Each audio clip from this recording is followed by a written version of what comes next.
Hello everyone, welcome to my YouTube channel GK trick with Kavita. तो दोस्तों, आज के इस वीडियो में हम डिस्कस करेंगे रीजनिंग के क्वेश्चन। और ये क्वेश्चन इंपॉर्टेंट है आपके आने वाले exam SSC GD, SSC MTS के लिए। तो अगर आपको मेरा ये वीडियो अच्छा लगे तो प्लीज लाइक, शेयर और मेरे चैनल को सब्सक्राइब जरूर कीजिएगा। तो चलिए स्टार्ट करते हैं। तो हमारा पहला क्वेश्चन है मिसिंग नंबर से। क्वेश्चन है, निम्नलिखित प्रश्न में दिए गए विकल्पों में से प्रश्न चिन्ह के स्थान पर आने वाली संख्या को चुनिए। तो हमें बताना है यहाँ पर क्वेश्चन मार्क की जगह हमारा नंबर क्या आएगा। तो यहाँ पर हम देख लेते हैं क्या लॉजिक चल रहा है। अगर हम 5 को मल्टीप्लाई करें 4 से तो कितना हो जाएगा 20।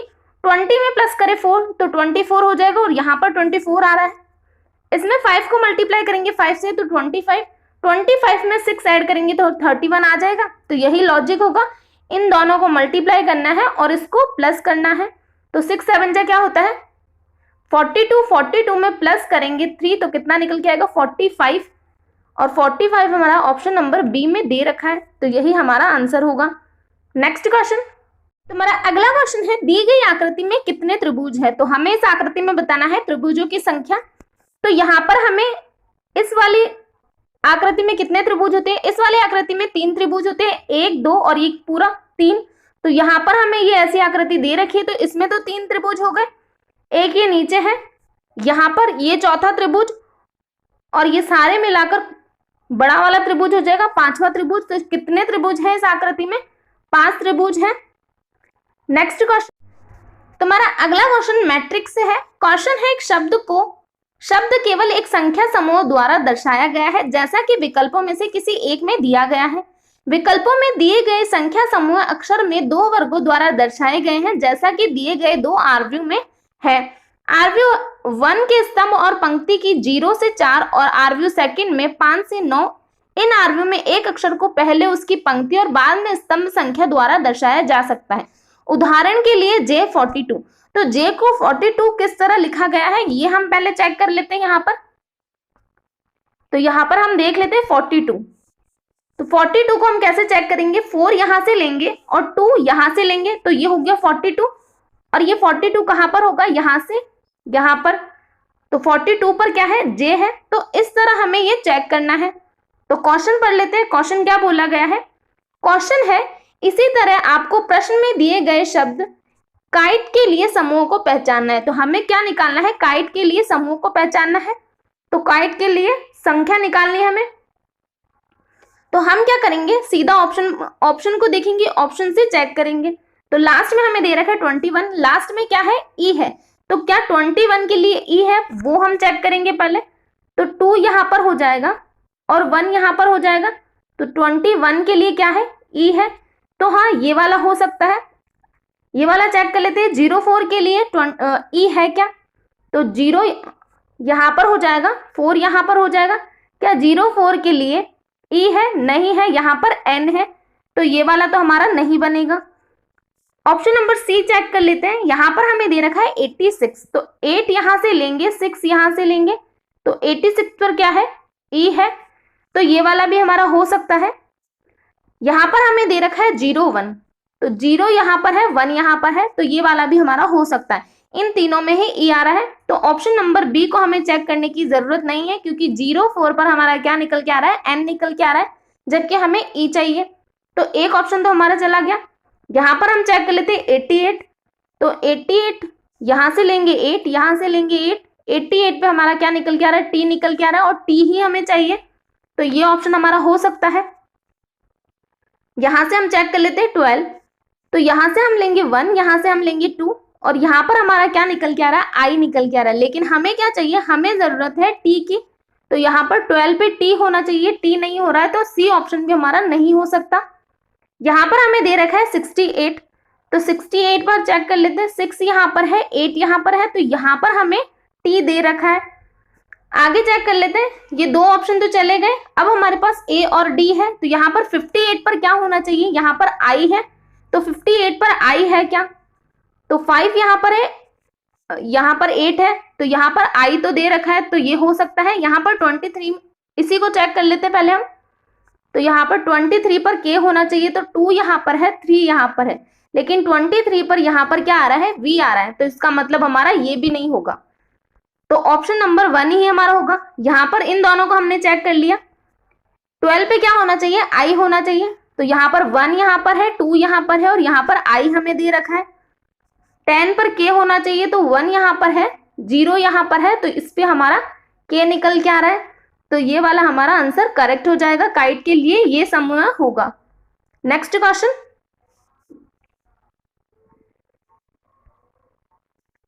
तो हमारा अगला क्वेश्चन है, दी गई उत्तर आकृतियों में से उस उत्तर आकृति को चुनिए जिसमें प्रश्न आकृति निहित है। तो हमें बताना है ये वाली आकृति हमारी कौन से ऑप्शन में निहित है। तो यहाँ पर हमें दिख रहा है क्या, ऐसी लाइन कोई है ही नहीं यहाँ पर। तो ऑप्शन नंबर 4 तो नहीं हो सकता। क्या हमें थर्ड में दिख रहा है, यहाँ पर जो ये सर्कल है बीच वाला, ये बीच में होना चाहिए, लेकिन यहाँ पर कहाँ है, नीचे की तरफ है। इसका मतलब ये भी नहीं हो सकता। यहाँ पर भी हमें ये आकृतियां जुड़ी हुई नहीं दिख रही है, इस तरह लाइन जुड़ी हुई नहीं है यहाँ पर, तो ये वाली भी नहीं हो सकती। तो जो हमारा बचा है ऑप्शन नंबर 1 वही होगा। इस आकृति को हमें घुमाना पड़ेगा इस तरह, यहां से घुमाएंगे तो ये सीधी हो जाएगी, फिर यहां से ये इस तरह बनेगा और यहां से ये इस तरह बनेगा। तो ऑप्शन नंबर 1 हमारा करेक्ट आंसर हो जाएगा। नेक्स्ट क्वेश्चन है, कौन सी उत्तर आकृति प्रश्न आकृति के प्रतिरूप को पूरा करेगी। तो यहाँ पर हमें बताना है इस क्वेश्चन मार्क की जगह कौन सी आकृति आएगी। तो यहाँ पर ये सामने सामने सेम है, तो ये सामने सामने भी सेम होनी चाहिए। तो इस सामने में क्या है, सिर्फ 2 लाइन है, तो यहाँ पर क्या होनी चाहिए, सिर्फ 2 लाइन होनी चाहिए और कुछ भी नहीं होना चाहिए। तो ऑप्शन नंबर सी में हमें दिख रही है ऐसी आकृति, तो ये वाली क्वेश्चन मार्क की जगह आएगी। नेक्स्ट क्वेश्चन, तो अगला क्वेश्चन है, यदि एक दर्पण को ए बी पर रखा जाए तो दी गई उत्तर आकृतियों में से कौन सी आकृति प्रश्न आकृति की सही प्रतिबिंब होगी। तो यहाँ पर हमें बताना है कैसे प्रतिबिंब बनेगा इस आकृति का। तो यहाँ पर ये एरो इस तरफ है, तो यहाँ पर ये आकृति इधर आएगी, तो एरो इस तरफ हो जाएगा और ये वाला एरो इस तरफ हो जाएगा, इसी तरह बनेगा ये। फिर हमें यहाँ पर दे रखा है, तो ये पास वाला पास में आ जाएगा इस तरफ और यहाँ पर ये हो जाएगा। तो ऐसी आकृति बनेगी दर्पण में। तो हम देख लेते हैं कहाँ पर है ऐसी आकृति।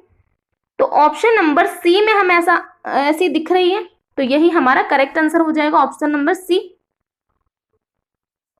नेक्स्ट, तो क्वेश्चन है, नीचे के प्रश्न आकृति में दिखाए गए अनुसार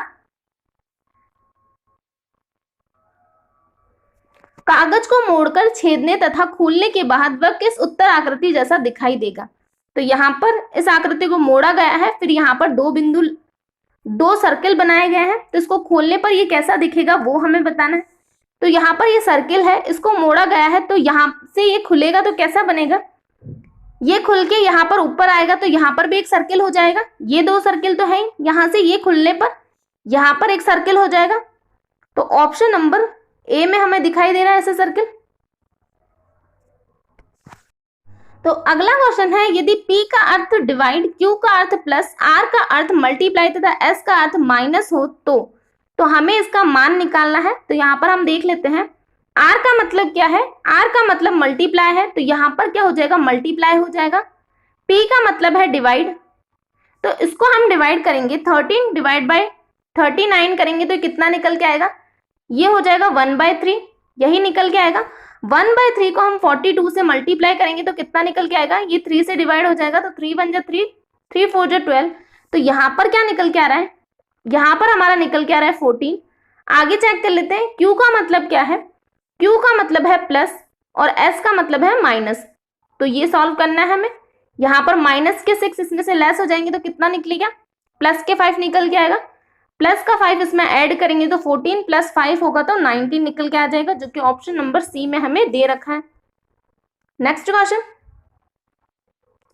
तो अगला क्वेश्चन है, यदि 2p3q1 इक्वल 7 है, 3p4q2 इक्वल 14 है, तो 1p6q2 इक्वल क्या होगा। तो हमें इसका मान निकालना है। तो यहाँ पर हम देख लेते हैं क्या लॉजिक चल रहा है। यहाँ पर हमें दे रखा है 2 3 1, अगर हम 2 को मल्टीप्लाई करें 3 से तो क्या हो जाएगा 6, और 6 में हम प्लस करें 1 तो 7 निकल के आ जाएगा। यहाँ पर देख लेते हैं, 4 को मल्टीप्लाई करेंगे 3 से तो 12, 12 में प्लस 2 करेंगे तो 14।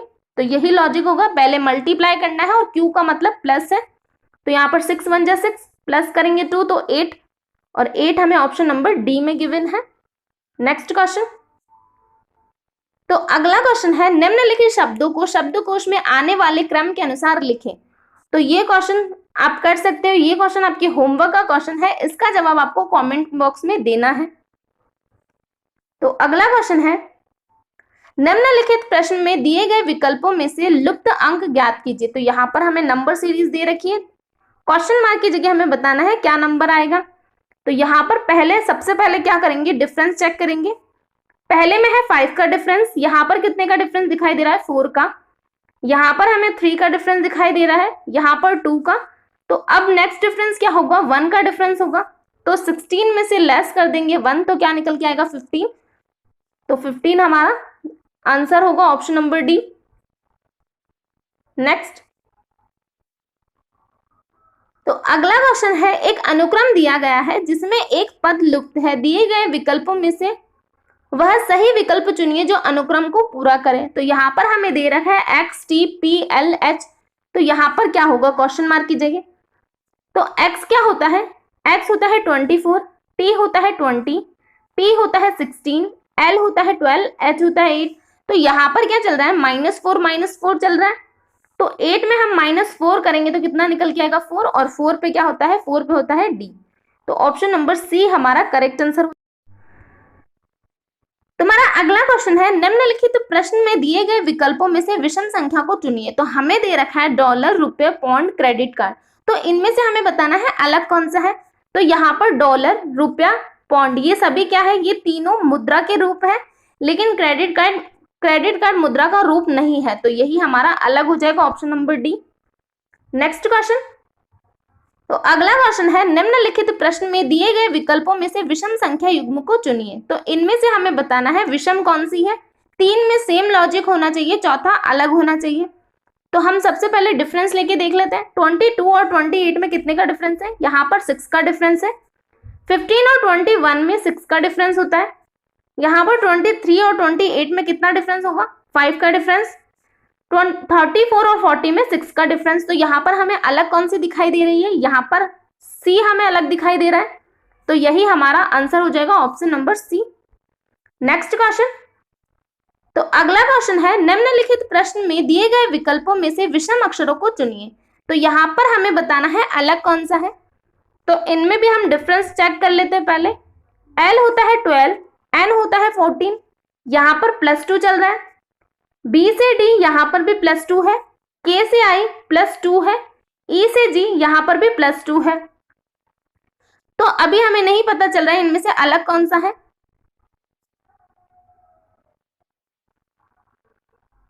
एल होता है 12, एन होता है 14, बी होता है 2, डी होता है 4, ई होता है 5, जी होता है 7, यहाँ पर के होता है 11, आई होता है 9। तो यहाँ पर क्या चल रहा है, यहाँ पर -2 है, और इन सभी में क्या है, इन सभी में +2 है। तो हमारा अलग कौन सा हो जाएगा, ऑप्शन नंबर बी हमारा अलग हो जाएगा। तो अगला क्वेश्चन है वह आरेख चुनिए जो नीचे दिए गए वर्गों के बीच के संबंध का सही निरूपण करता है। तो हमें दे रखा है मंत्री, चिकित्सक, वकील। तो यहाँ पर हमें क्या दे रखा है, मंत्री दे रखा है। तो हम मंत्री को यहाँ पर बना सकते हैं। मंत्री में क्या हो सकते हैं, मंत्री में चिकित्सक भी हो सकते हैं, वकील भी हो सकते हैं। तो यहाँ पर मंत्री में चिकित्सक और वकील दोनों ही हो सकते हैं। तो इस तरह का ये बन जाएगा। और चिकित्सक भी वकील और मंत्री दोनों हो सकता है, वकील भी चिकित्सक और मंत्री दोनों हो सकता है। तो ये तीनों आपस में इसी तरह थोड़ा थोड़ा इनका पार्ट कॉमन होगा। तो ऑप्शन नंबर बी हमारा करेक्ट आंसर हो जाएगा। Next question. तुम्हारा अगला क्वेश्चन है निम्नलिखित प्रश्न में दिए गए विकल्पों में से संबंधित शब्द को चुनिए। तो दांत मुंह से रिलेटेड है, तो उंगलियां किससे रिलेटेड होगी। तो मुंह में होते हैं दांत, तो उंगलियां कहां पर होगी, हाथ में होती है। तो ऑप्शन नंबर ए हमारा करेक्ट आंसर होगा। नेक्स्ट क्वेश्चन है निम्नलिखित प्रश्न में दिए गए विकल्पों में से संबंधित संख्या को चुनिए। तो यहाँ पर हमें बताना है क्वेश्चन मार्क की जगह क्या आएगा। तो इससे 15 कैसे आ सकता है वो हम देख लेते हैं। तो अगर हम पहले इनको प्लस करके देखें, 4 + 1 + 2 + 8 तो कितना हो जाएगा, 8 और 2 10, 4 1 5। तो यहाँ पर 15 निकल के आ रहा है, यहाँ पर हमें 15 दे रखा है। तो इनको प्लस करके देख लेते हैं। 7 और 3 10, 5 और 6 11, 11 और 10 21 होता है और हमें ऑप्शन में भी 21 गिवन है, तो यही हमारा लॉजिक होगा। नेक्स्ट अगला क्वेश्चन है निम्नलिखित प्रश्न में दिए गए विकल्पों में से संबंधित अक्षरों को चुनिए। तो यहाँ पर हमें देखना है क्या लॉजिक चल रहा है। तो M से यहाँ पर हुआ है O, A से C, तो यहाँ पर क्या किया गया है, M में +2 करेंगे तब O निकल के आएगा, A में +2 करेंगे तब C निकल के आएगा, G में हम +2 करेंगे तो I हो जाएगा, I में +2 करेंगे तो K और C में +2 करेंगे तो E। तो यहाँ पर क्या लॉजिक चल रहा है, +2 का लॉजिक चल रहा है। तो R में +2 करेंगे, R होता है 18, तो +2 किया तो 20 और 20 पे क्या होता है T, और हमारे सारे ही ऑप्शन T से शुरू हो रहे हैं। O में +2 करेंगे तो 17 होगा और 17 पे होता है Q। तो ऑप्शन नंबर C में हमें नहीं दे रखा है Q, बाकी तीनों ऑप्शन में Q हमारे पास गिवन है। M में +2 करेंगे तो O निकल के आएगा, तीनों ऑप्शन में O है। A में +2 करेंगे तो C, तो ऑप्शन नंबर A हमारा करेक्ट आंसर हो जाएगा। इन दोनों में हमें D दे रखा है, तो यही हमारा आंसर होगा। नेक्स्ट तुम्हारा अगला क्वेश्चन है निम्नलिखित विकल्पों में से वह शब्द चुनिए जो दिए गए शब्द के अक्षरों का प्रयोग करके नहीं बनाया जा सकता। तो हमें बताना है बैट से हम क्या नहीं बना सकते। तो यहाँ पर हमें दे रखा है BAND, क्या ये अल्फाबेट सारे यहाँ पर हमें गिवन है? तो हाँ, ये चारों ही अल्फाबेट इसमें दे रखे हैं। इस वाले को चेक कर लेते हैं। यहाँ पर हमें दे रखा है BAIN, तो BAN तो हमने अभी चेक किया था इसमें, यहाँ पर हमें I एक्स्ट्रा में दे रखा है, तो I हम चेक कर लेते क्या I है, यहाँ पर नहीं है, तो ये वाला अक्षर हम नहीं बना सकते। बाकी ये तीनों अगर एक नहीं बनेगा तो बाकी तीन तो बनेंगी, तो आगे हमें चेक करने की जरूरत नहीं है। अगला क्वेश्चन, तो अगला क्वेश्चन है एक पंक्ति में 40 गाड़ियां खड़ी हैं, लाल गाड़ी एक छोर से 26वें स्थान पर है, दूसरे छोर से उसका स्थान क्या होगा? तो लेफ्ट और राइट निकालने का फॉर्मूला क्या होता है, total equal left plus right -1 करेंगे। तो यहाँ पर हमें टोटल दे रखा है, एक छोर से हमें पोजीशन दे रखी है, यहाँ पर क्या होगा प्लस लेफ्ट मान लेते, ये राइट मान लेते, यहाँ पर हम माइनस कर देंगे 1, तो ये माइनस करेंगे 1, तो यहाँ पर निकल के आएगा 25। तो पोजीशन क्या आ जाएगी, 25 लेस करेंगे इसमें से तो 15, तो दूसरे छोर से पोजीशन क्या होगी 15, ऑप्शन नंबर A। तो अगला क्वेश्चन है A तथा B की वर्तमान आयु का योग 63 है, 3 वर्ष पश्चात उनकी आयु का अनुपात। तो 3 वर्ष के बाद उनकी आयु का अनुपात क्या है, 11:12 होगा। A की वर्तमान आयु ज्ञात कीजिए। तो A की वर्तमान आयु निकालनी है हमें, A और B की वर्तमान आयु। तो यहाँ पर हमारे पास क्या दे रखा है, A और B की वर्तमान आयु को योग हमें दे रखा है जो कि कितना है 63 है, और यहाँ पर ये रेशो कब दे रखा है, 3 साल बाद का हमें दे रखा है। तो इस आयु को भी हमें 3 साल बाद की करनी पड़ेगी, क्योंकि यहाँ पर हमें रेशो कितने साल बाद का दे रखा है, 3 साल बाद का दे रखा है। तो ये 3 साल बाद का कब होगा, जब हम 3 साल A के ऐड करेंगे और 3 साल ही B के ऐड करेंगे, तब ये 3 साल बाद की आयु हो जाएगी। तो 6 साल हमें इसमें ऐड करने पड़ेंगे, तो यहाँ पर ये कितनी हो जाएगी 69 हो जाएगी। 69 को हम रेशो निकाल लेते हैं। यहाँ पर ये 23 है, तो 23 में कितना निकल के आएगा, ये 3 टाइम जाएगा ये, तो ये हो जाएगा 33, 12 3 जा 36। तो यहाँ पर ये हमारे पास क्या निकल के आई है, 3 वर्ष बाद की आयु निकल के आई है, A की 3 वर्ष बाद की और B की 3 वर्ष बाद की। लेकिन हमें क्या चाहिए, A की वर्तमान आयु चाहिए, तो इसमें से हमें वापस 3 ईयर लेस करना पड़ेगा। तो 3 ईयर लेस करेंगे तो कितनी निकल के आएगी A की आयु 30, जो कि ऑप्शन नंबर A में हमें दे रखी है। नेक्स्ट, तो अगला क्वेश्चन हमारा कथन और निष्कर्ष है। कथन हम देख लेते हैं। कथन है कुछ सफेद लाल है, तो यहाँ पर हम डायग्राम बना लेते हैं। कुछ सफेद क्या है, लाल है। आगे बोला है कुछ सफेद हरे हैं, तो कुछ सफेद क्या है, हरे हैं। तो निष्कर्ष है कुछ हरे लाल है, तो ग्रीन यहाँ पर है, रेड यहाँ पर है, इनका आपस में कोई भी रिलेशन नहीं है, तो ये वाला हमारा रॉन्ग हो जाएगा। सेकंड है कुछ लाल हरे हैं, तो रेड यहाँ पर है, ग्रीन यहाँ पर है, तो इनका आपस में कोई रिलेशन नहीं है, तो ये भी हमारा रॉन्ग हो जाएगा। तो दोनों क्या होंगे, दोनों ही रॉन्ग होंगे, ना तो निष्कर्ष 1 ना ही निष्कर्ष 2 सही है। तो ऑप्शन नंबर डी हमारा करेक्ट आंसर होगा। नेक्स्ट, तो हमारा अगला क्वेश्चन है कोडिंग डिकोडिंग से। क्वेश्चन है एक विशिष्ट कोड भाषा में बर्नैट को ये लिखा जाता है, तो इस कोड भाषा में स्ट्राइक को किस प्रकार लिखा जाएगा। तो हम देख लेते हैं क्या लॉजिक चल रहा है। यहाँ पर बी है और यहाँ पर हमें एफ दिख रहा है, तो इनमें हम देख लेते हैं पहले बी और एफ। बी होता है 2, एफ होता है 6, तो यहाँ पर क्या किया गया है, यहाँ पर +4 चल रहा है। ई से आई, यहाँ पर भी हमें +4 दिखाई दे रहा है क्योंकि ई होता है 5, आई होता है 9। आर से वी, यहाँ पर भी +4 ही चल रहा है। एन से आर, यहाँ पर भी +4 है।